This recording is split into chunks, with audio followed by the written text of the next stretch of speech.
Tonight, our journey begins in the lush heart of Aberdeenshire, within the whimsical granite turrets of Castle Fraser.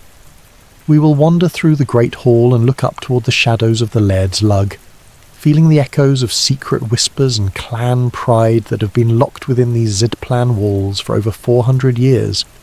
Then we will travel further west, deep into the rugged wilderness of Royal Deeside to the white, gleaming towers of Balmoral Castle. There, beneath the watchful peak of Loch Nagar, we will find a fortress of the heart, a private sanctuary built for romance and retreat, where the weight of a crown is traded for the peace of the Highland heather. The fire is warm, the stone is ancient. There is nothing left for you to do now, but listen. Adjust your pillows, pull the blankets close. Let the weight of the day begin to lift, as if it were a soft Highland rain falling over the glens and clearing the mist from the granite peaks. If you were seated in the great hall of Castle Fraser on a winter evening, the fire would already be working hard. Granite is not a forgiving material. It holds the cold with determination, and it gives it back slowly, long after the flames have settled into embers. The table would be heavy with food, not refined food, practical food.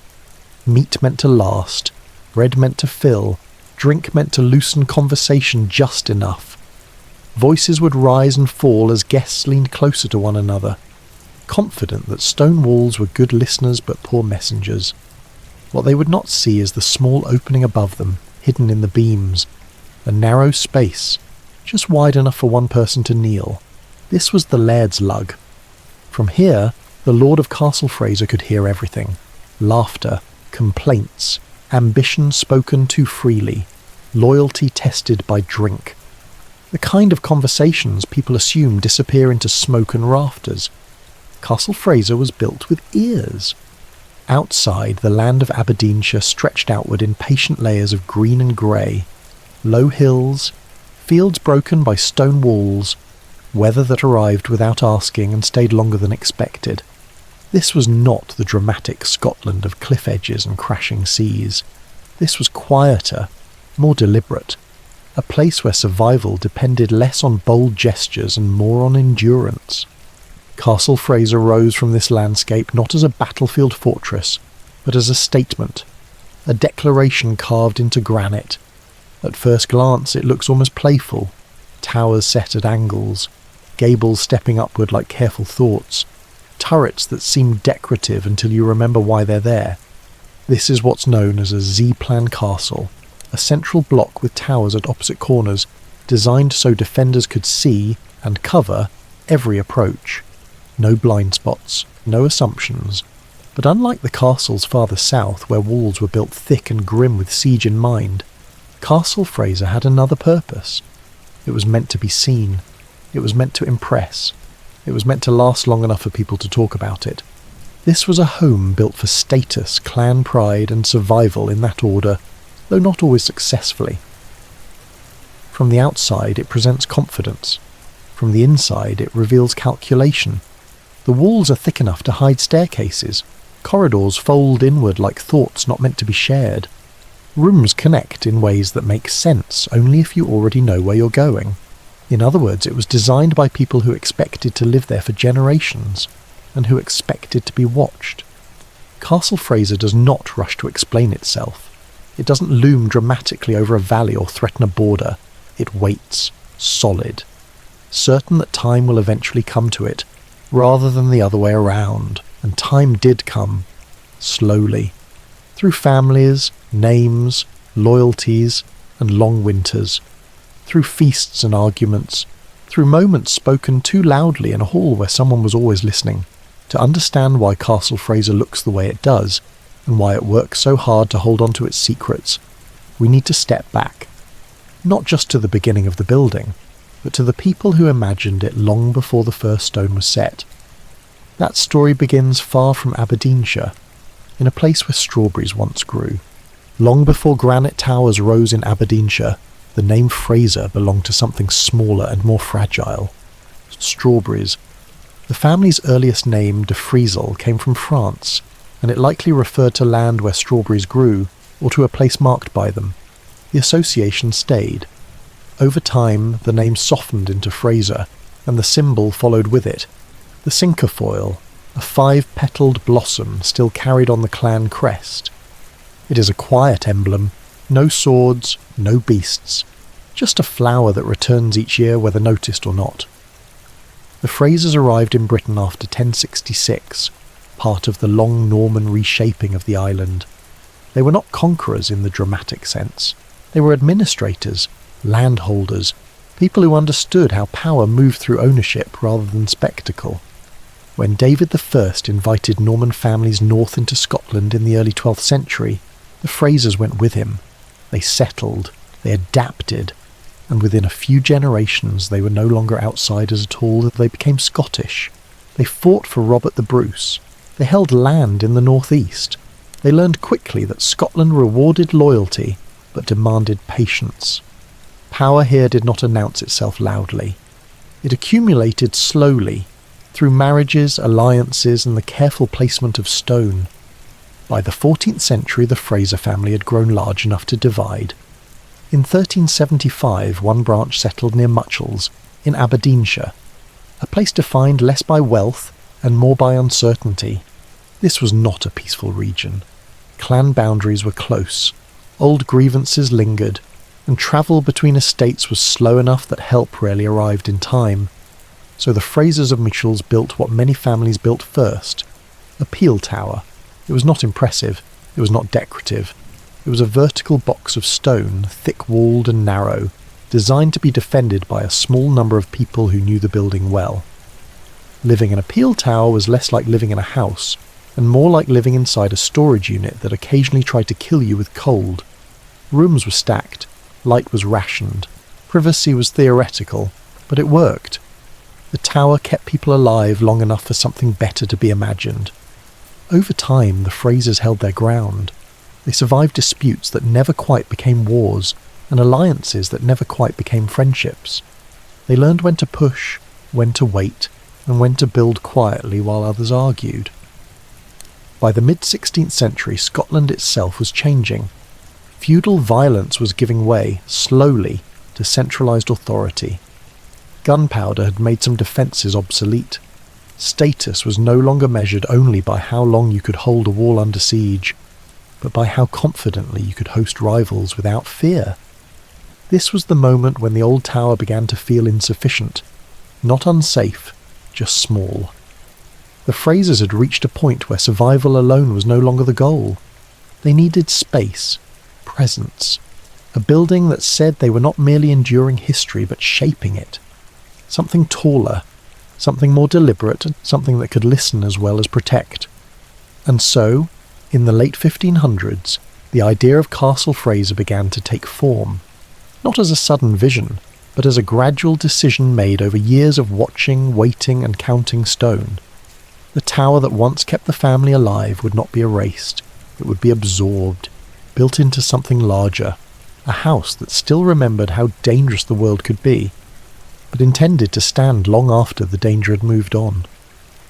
By the late 16th century, the old tower was no longer enough.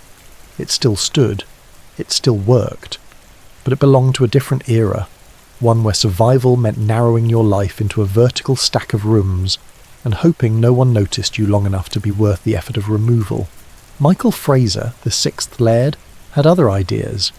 In 1575, he began a project that would quietly transform the family's fortunes and permanently alter the landscape around them. The goal was not simply to build bigger, it was to build smarter, to create a place that could defend itself without appearing constantly on edge. The design he chose was the Z-plan. At its centre stood a solid main block, rectangular and uncompromising. At opposite corners, two projecting towers reached outward, angled just enough to cover every approach. Anyone walking toward the castle would always be visible from somewhere. There were no blind spots, no comfortable assumptions. It was an efficient system, almost tidy. In modern terms, it functioned much like a well-designed security complex, clear lines of sight, overlapping coverage, and just enough deterrence to make most problems decide to go elsewhere. But Castle Fraser was not meant to feel like a fortress you endured. It was meant to feel like a place where power resided comfortably. That balance mattered. The walls were thick enough to swallow staircases whole. Windows were placed carefully, offering light without vulnerability. Rooms connected in ways that allowed movement without exposure, as though the building itself preferred not to make a scene. And then there were the details. By the time Andrew Fraser, known later as Ian of the Towers, took control, the castle had moved beyond practicality into ambition. Andrew was not content with adequacy. He wanted recognition, presence, a building that spoke clearly, even to those who pretended not to listen. He brought in the Bell family, master masons whose reputation rested on turning stone into something that looked deliberate rather than merely defensive. Under their hands, Castle Fraser began to acquire its distinctive character. Crow-stepped gables rose along the roofline, each step precise, each angle measured. Turrets appeared where they were not strictly necessary but very welcome. Decorative corbels supported nothing urgent, existing instead to suggest refinement. This was stonework designed to be noticed, not loudly, but persistently. The castle grew upward and outward, its profile becoming increasingly complex. From a distance, it looked almost whimsical, as though someone had taken a functional building and allowed it a sense of humour. Up close, it was anything but casual. Every addition was considered. Every flourish carried weight. Heraldic carvings appeared, reminding visitors exactly whose land they stood on and how long that claim had been maintained. Inside, rooms became larger, ceilings lifted. The great hall expanded into a space meant to host, not merely shelter. It was designed to accommodate gatherings where power could be exercised quietly, through seating arrangements, conversation and observation. Andrew Fraser understood that authority did not always need to raise its voice. Sometimes it only needed a chair at the right end of the table. By 1636, Castle Fraser was complete. Not finished in the sense that nothing would ever change, but complete in the way a long intention finally settles into place. It stood as a transition point between eras, no longer a medieval stronghold clinging to survival, not yet a modern residence built for comfort alone. It was something in between, a Renaissance house with a memory of danger. The result was a building that could defend itself if necessary, but preferred not to. A place that suggested stability through design rather than force. Where the walls were thick, the rooms layered, and the movement controlled. Not because chaos was expected, but because it had once been. Castle Fraser had become what its builders hoped it would be. A home that looked forward, while quietly keeping watch on the past. And within those walls, behind the stone, beneath the beams, spaces were forming that few visitors ever noticed. Places where sound travelled, where movement disappeared, where secrets found somewhere to settle. Those details would shape life inside the castle as much as the towers shaped its silhouette, and they would ensure that no conversation was ever quite as private as it seemed. Castles are often imagined as open spaces, great halls, high windows, long tables, but Castle Fraser was shaped just as much by what it chose to hide. The most important spaces were not the ones meant to be seen. They were the ones tucked into the thickness of the walls, folded into corners where stone did the work of concealment without ever drawing attention to itself. The most famous of these is the Laird's Lug. From the great hall below, nothing looks unusual. The ceiling rises overhead, supported by beams darkened with age and smoke. Sound drifts upward and fades, or so it seems. Voices overlap. Laughter settles into the background hum of a gathering. Above it all, hidden in the joists, is a narrow chamber. Just large enough for one person to crouch. Just close enough to hear everything. From here, sound travels with surprising clarity. Words spoken carelessly carry upward. Arguments soften into murmurs. Jokes become more revealing than intended. It was never meant for constant use. It existed for moments when reassurance was needed, or suspicion justified. In modern terms, it worked like an early surveillance system. No wires, no lenses, just patience and architecture doing what architecture does best. The knowledge that such a space existed would have changed behaviour, even among those who never saw it. Conversations became cautious. Praise was measured. Complaints were phrased with care. The castle did not demand loyalty. It encouraged it. Beyond the lug, movement through Castle Fraser followed its own logic. Staircases were rarely obvious. Many were hidden inside walls thick enough to contain them without complaint. From one room, a doorway might lead to nothing more than storage. From another, it opened onto a narrow spiral that carried servants quietly between floors. These mural stairs, built into the walls themselves, allowed people to pass through the castle almost unseen. Trays moved upward. Messages travelled downward. Fires were tended without crossing the main rooms. Life continued without interruption. It made the castle feel larger than it was, and quieter than expected. You could occupy one room in comfort while knowing that elsewhere, just beyond the stone, activity continued. The great hall sat at the centre of all this. It was the most public space and the most controlled. The Fraser coat of arms was displayed prominently, not for decoration alone, but as a reminder of continuity. Meals were taken here, agreements were reached, guests were received and assessed. The scale of the room did much of the work. It suggested authority without requiring enforcement. People behaved differently in a space designed to absorb sound and hold attention. Seating mattered. Distance mattered. Who entered first and who waited mattered. In quieter moments, when the hall was empty, the room felt different. The fire softened the stone. Light gathered in predictable places. The space became less about display and more about shelter. At night the castle settled. Doors closed. Footsteps faded. The wind pressed against the walls and moved on. Somewhere within the stone, staircases carried the last movements of the day, and then nothing at all. Castle Fraser did not sleep in the way people do. It remained alert, not from anxiety, but from habit.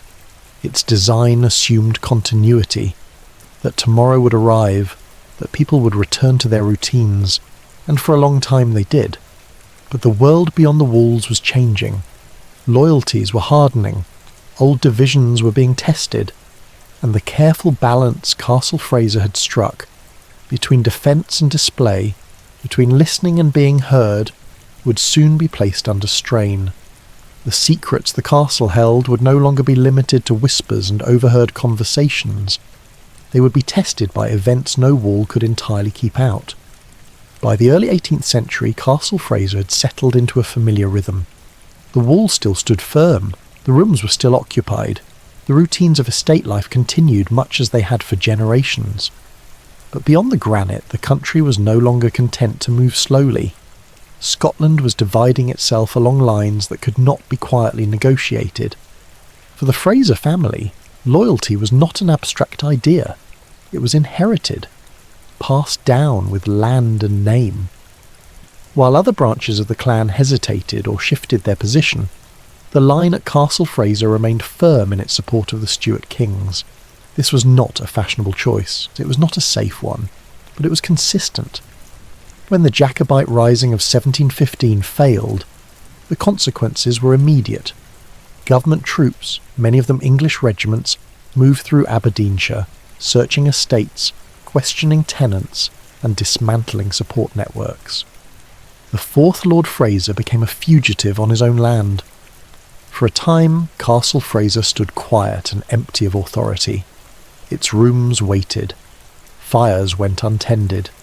The castle that had once listened so carefully now held its breath. Troops searched the grounds while its owner hid nearby, familiar with every fold of the land, every place stone gave way to grass. He survived that first reckoning, but the larger conflict had not ended. It only paused. 3 decades later, the Jacobite cause rose again, more desperate and more final than before. In 1745, Charles Edward Stuart returned to Scotland, and once again the Frasers answered the call. This time it was Charles Fraser the Younger who led men from the clan into the conflict. Culloden followed. The battle was brief, confused, decisive in all the wrong ways. The Jacobite army was overwhelmed, and the aftermath moved quickly across the field. Wounded men were found where they fell. Orders were given. Mercy was limited. Charles Fraser was discovered injured among the dead. He did not return home. His death marked more than the loss of a single man. It ended the military role of the Fraser line at Castle Fraser entirely. The authority that had once flowed outward, from clan to land to building, receded all at once. What followed was quieter but no less final. Lands were seized, power structures dissolved, the old relationships between laird and tenant changed, weapons were banned, symbols of clan identity were discouraged, then suppressed. Castles like Fraser were no longer threats, they were reminders. The granite walls remained, but their purpose shifted. They no longer existed to defend loyalty or gather forces. They stood instead as evidence of a way of life that had reached its limit. Inside Castle Fraser, rooms that once hosted strategy and debate became spaces of routine and remembrance.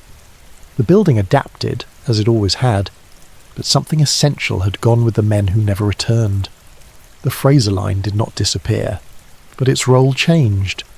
The age of clan warfare ended not with a gradual fading, but with a single irrevocable stop.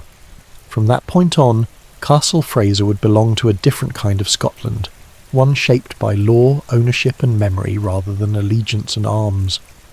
The silence that settled afterward was not empty. It was heavy with what had been lost, and yet the castle endured.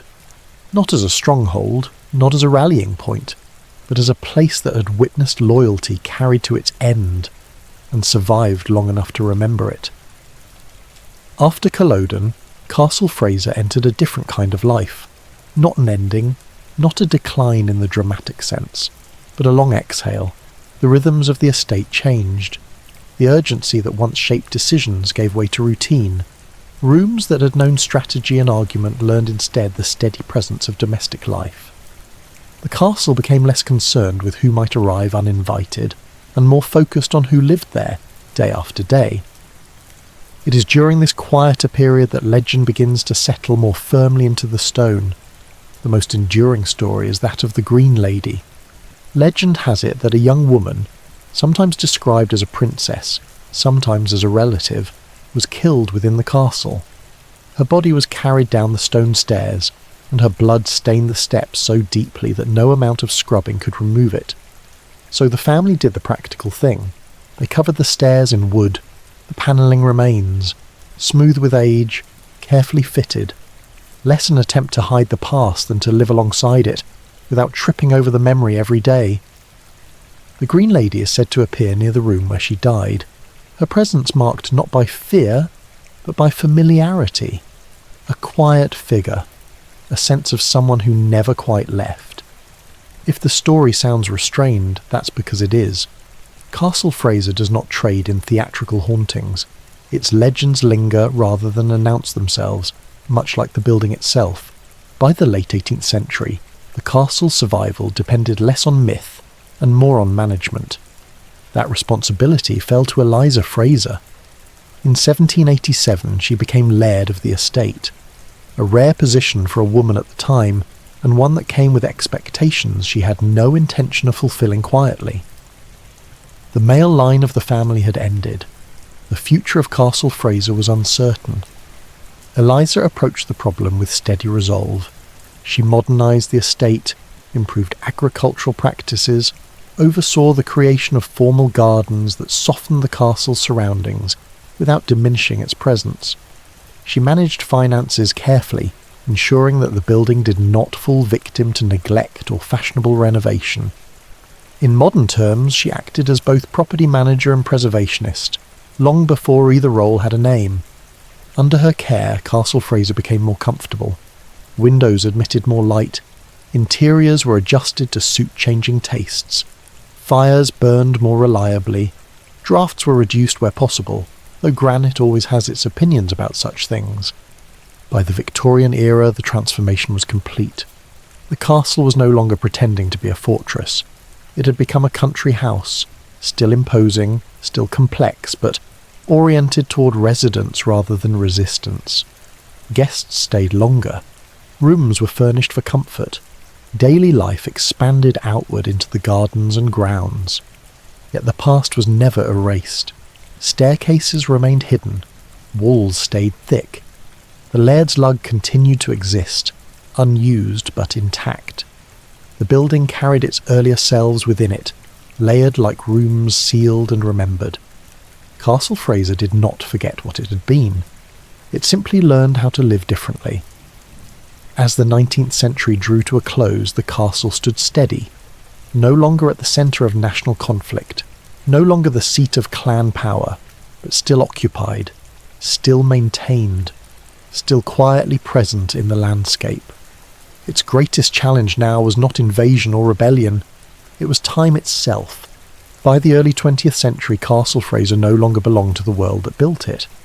The habits had changed. The estate still existed, but its original purpose had faded.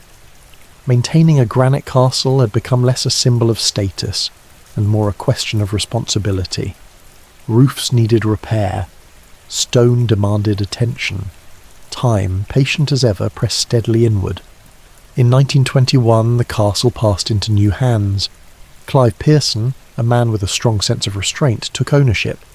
He was not interested in reshaping Castle Fraser to suit modern fashion. He believed the building had already said what it needed to say, so he began removing what did not belong. Later additions were stripped away. Decorative changes that obscured the original stonework were reversed. The work of the Bell family, the 17th century masons, was revealed again, clear and deliberate beneath layers of alteration. It was preservation without nostalgia. The castle was not restored to an imagined past, it was allowed to be itself. When Pearson died, his wife Lavinia inherited both the building and the responsibility that came with it.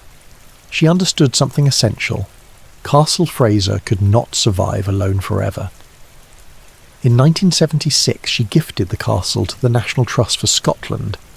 With that gesture, the building crossed a final threshold. It stopped being a private home and became a shared inheritance.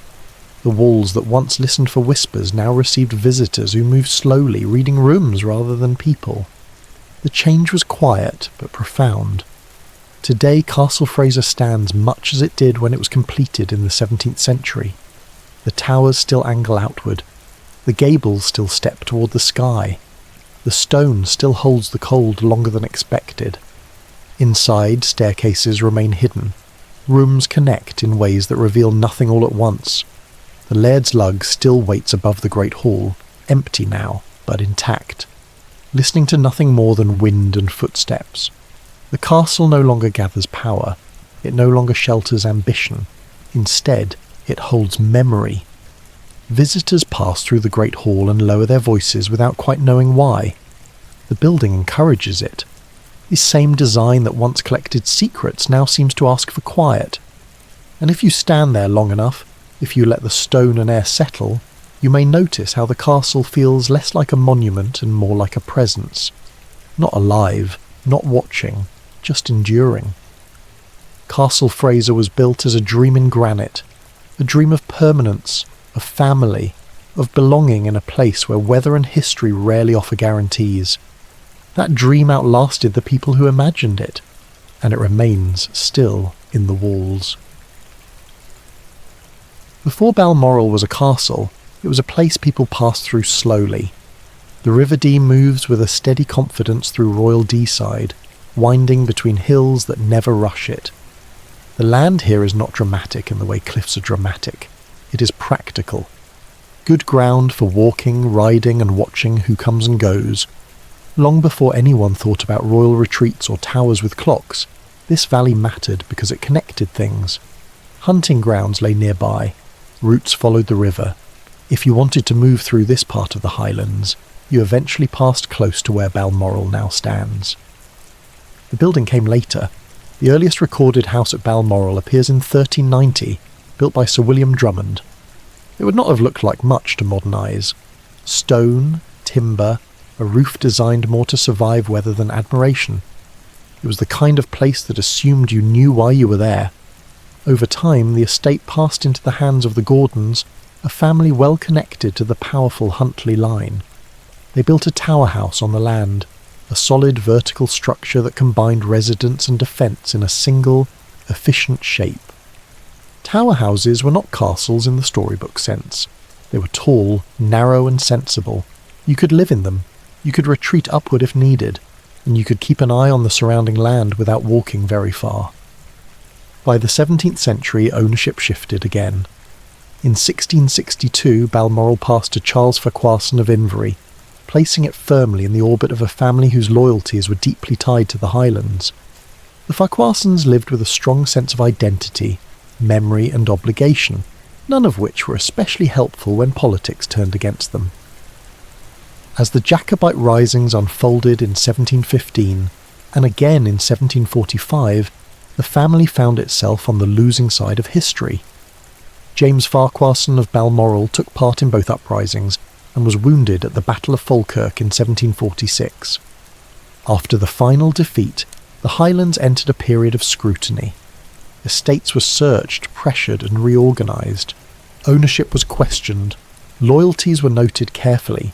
Balmoral was caught up in this upheaval, not destroyed, but unsettled. Like a house where drawers have been opened and left that way. The land remained, the river continued, but certainty did not. By the time the Jacobite cause faded into memory, Balmoral was no longer a place of ambition. It was a place waiting for someone practical enough to take it on. And for a while, that was enough. The estate settled into a long, practical quiet, the sort that follows upheaval when everyone involved prefers not to attract attention. Ownership passed through official hands, then into private ones. In 1798, Balmoral was acquired by James Duff, the second Earl Fife. His interest in the estate was measured rather than romantic. He did not move in, he leased it out, treating Balmoral as a working property rather than a personal retreat. This suited the place. The house that stood here at the turn of the 19th century, often referred to later as Old Balmoral, was serviceable, compact, and quietly improved over time. It was not yet a castle, it was a house that understood the weather. For decades Balmoral remained in this state. Tenants came and went. The river flowed. The surrounding forests were managed carefully, not theatrically. Nothing about the estate suggested it was waiting for royalty. Then, in 1830, the lease passed to Sir Robert Gordon. Gordon did not rebuild Balmoral entirely, he adjusted it. Under his direction, the house received a series of baronial-style extensions, designed by John Smith of Aberdeen. These changes gave the building a hint of Highland character, without turning it into a statement. Stone replaced timber in places. The roofline grew more interesting. The house began to look like it belonged where it stood. Even then, Balmoral remained modest. It had rooms rather than wings, views rather than terraces. The kind of place where you could imagine staying for a season without rearranging your life to do so. By the 1840s, this was the Balmoral that existed. Quiet, altered, comfortable enough, and very much not famous. Which is why, when a young queen arrived in 1848, it did not overwhelm her. It did something better. It made sense. And that, it turned out, was enough to change everything. When Queen Victoria first arrived at Balmoral in 1848, she did not arrive expecting a castle. She arrived expecting air. By this point in her reign, Victoria was weary in a way that does not show easily in portraits. Court life was constant. Schedules were dense.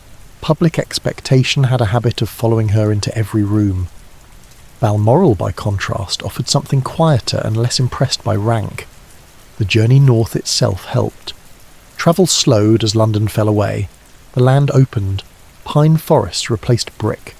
The River Dee appeared and disappeared beside the road, moving at its own pace, unconcerned with timetables.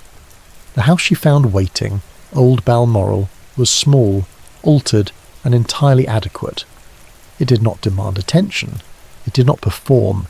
It simply existed and expected you to do the same. Victoria liked that. So did Prince Albert. Albert approached Balmoral differently. Where Victoria responded emotionally, Albert responded practically. He walked the land. He noted the drainage.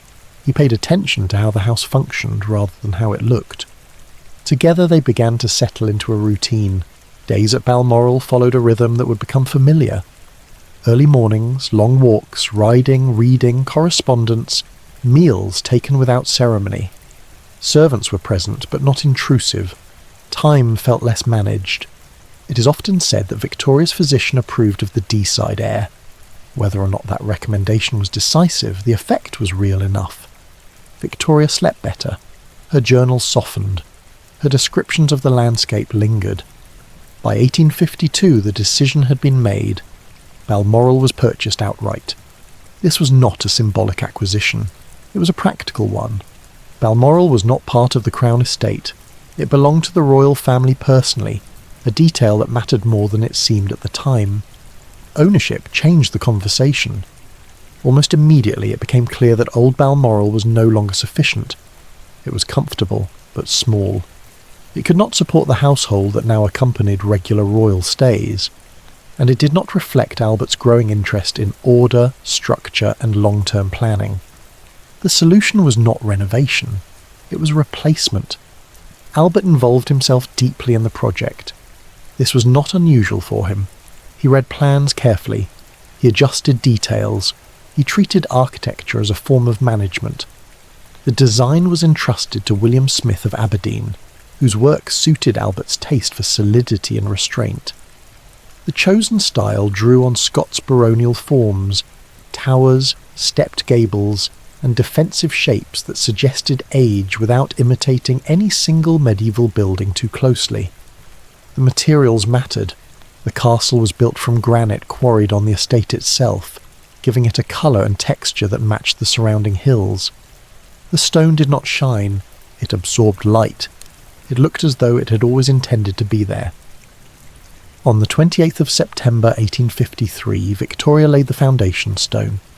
The ceremony was modest by royal standards. There were no crowds, no speeches designed to travel. It was an act of beginning rather than announcement. Construction continued steadily over the next 3 years.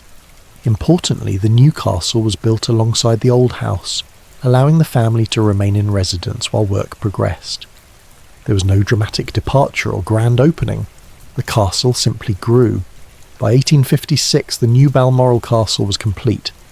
Once it was ready, old Balmoral was quietly demolished. Its work finished, it stepped aside without protest. The new castle included what would become its most recognisable feature, an approximately 80-foot clock tower, tall enough to be useful, not tall enough to dominate. It marked time rather than proclaiming it. In 1857, one final practical improvement completed the picture. A bridge across the River Dee, designed by Isambard Kingdom Brunel, linked Crathie and Balmoral more directly. It was elegant, functional, and entirely untheatrical, very much in keeping with the place it served. By the late 1850s, Balmoral had settled into its new role. It was not a palace, it was not a showpiece. It was a working estate designed for long stays, familiar routines, and quiet repetition. For Victoria and Albert, it became something rarer than grandeur. It became normal, and that, more than anything else, ensured that Balmoral would last. Once the castle itself had settled into place, attention shifted outward. Balmoral is not a story that stays indoors for long. Its meaning spreads across paths, hills, and quiet rises in the land, places reached not by carriage but by walking at an unhurried pace. This was how time was marked here, not by announcements, but by steps. The practice began almost immediately. From the early 1850s, Queen Victoria developed the habit of placing cairns across the estate. These were simple structures, stones gathered nearby, stacked carefully, and left to rest where they were placed. They were not meant to be imposing, they were meant to be found. Each cairn marked a moment rather than a location, a visit, a milestone, a memory that did not require a building. Walking to them became part of the routine. Victoria walked the estate often, sometimes alone, sometimes with family or attendants, keeping a respectful distance. The paths were familiar, the air consistent. Stopping at a cairn did not interrupt the walk. It became part of it. Over time, the number of cairns grew. They appeared on hillsides, along ridges, near places where one might naturally pause to look outward. Each one anchored a private moment to the landscape, turning the estate into a kind of quiet record. The most prominent of these was commissioned after Prince Albert's death in 1861. Set high on Craig Lowry, Prince Albert's cairn takes the form of a stone pyramid, larger and more deliberate than the others. It looks outward across the estate and beyond, visible from a distance but never overwhelming. It does not dominate the castle. It stands apart from it. Victoria returned to this cairn often. Her grief at Balmoral was not dramatic. It was consistent. The landscape absorbed it without comment, offering the same paths and views regardless of mood. In time, this steadiness became part of the healing process. As the years passed, cairns continued to be added by later generations. Each followed the same principle: simple, local stone, placed where the land already invited a pause. By the early 21st century, there were 16 cairns spread across the estate and nearby adjoining land. None of them required explanation. If you knew what you were looking at, you understood. If you did not, they were simply stones on a hill doing no harm. This quiet tradition persisted well beyond Victoria's reign. In 2012, 2 new cairns were added to mark Queen Elizabeth II's Diamond Jubilee. One was unveiled by the Queen herself during her time at Balmoral, continuing the practice in a way that felt neither ceremonial nor nostalgic. It was simply something that had always been done. Walking the estate remained central to life at Balmoral. It was how days began and ended. It was how conversations happened without being overheard. It was how decisions were softened before they were made. Modern comparisons suggest themselves quietly here. This was not a place of grand gestures. It functioned more like a long-standing habit, one that improves life slightly by being repeated often enough to be taken for granted. The cairns did not tell the history of Balmoral all at once. They accumulated it, stone by stone, walk by walk. By the time the tradition reached into the modern era, the estate itself had become a kind of memory map, one that could only be read by moving slowly through it. And that perhaps was the point. By the time Balmoral had settled into its place in the royal calendar, something subtle had happened. The rules had not disappeared. They had simply loosened. Balmoral was never intended to function like the palaces further south. There were no crowds pressing at gates, no formal processions moving through rooms on schedule. The castle sat at a distance from that world, both geographically and emotionally, and the distance mattered. Life here followed a different rhythm. Days began earlier than one might expect. Morning walks were taken regardless of weather. The air was treated as something useful like water or light. Meals were simpler, clothing was practical. The landscape dictated the pace rather than the diary. Staff noticed the difference immediately. At Balmoral, conversations were quieter, instructions were shorter. There was less urgency attached to appearances. A certain amount of informality settled in, not enough to blur roles entirely, but enough to make the work feel human. This atmosphere found its clearest expression in a tradition that developed quietly in the 1850s, the Gillies Ball. Held toward the end of the summer stay, the ball brought together estate workers, local gillies, household staff, and members of the royal family in a way that would have been unthinkable elsewhere. Music was played, dancing followed, the evening ran on longer than planned. No one pretended the hierarchy had vanished. It simply stepped aside for a few hours. At Balmoral, this felt natural. The people who worked the land and the people who walked it shared the same weather, the same paths, and the same long days. Acknowledging that once a year did not feel radical, it felt tidy. This softer tone extended into daily life. Royal children were encouraged to spend time outdoors, to ride, to walk, to learn the estate by moving through it rather than being driven across it. Formal lessons gave way, occasionally, to practical knowledge. How to cross uneven ground, how to dress for rain that had no intention of stopping.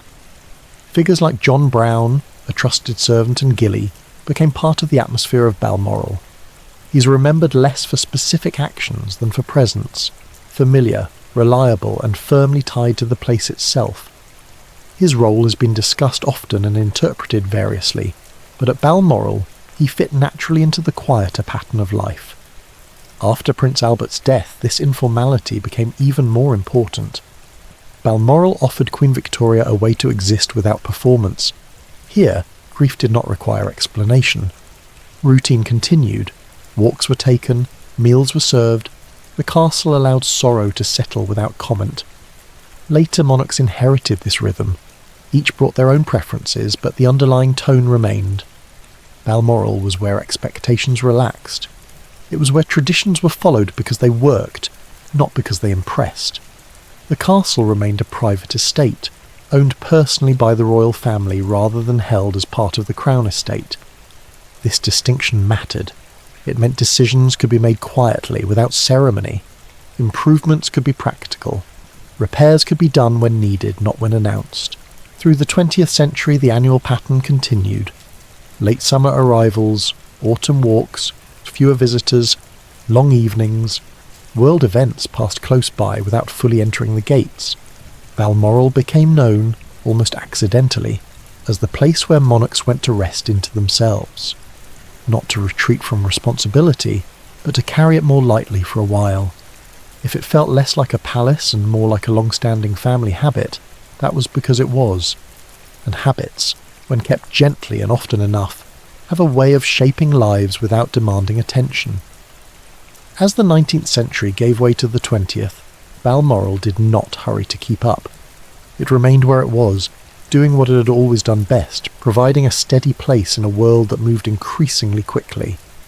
In 1896, Balmoral briefly hosted visitors whose presence hinted at much larger stories unfolding elsewhere. Tsar Nicholas II of Russia and Empress Alexandra visited the estate during a period when European royal families still moved easily among one another. Bound by family ties that felt permanent at the time, they walked the grounds, they dined, they posed for photographs that captured calm expressions and an assumption of continuity. Within a generation, much of that world would be gone. Balmoral remained. During World War II, the castle fell quiet. Royal visits ceased. There were no summer gatherings, no public traditions to maintain. The estate was not turned into a headquarters or a centre of planning. It simply paused. Paths grew quieter. Rooms were closed. The river continued its steady course. When peace returned, so did the familiar rhythm. Later monarchs resumed the pattern of annual stays, making modest improvements as needed, careful not to disturb what already worked. Electricity arrived without fanfare. Heating was adjusted, comfort improved, but the pace did not.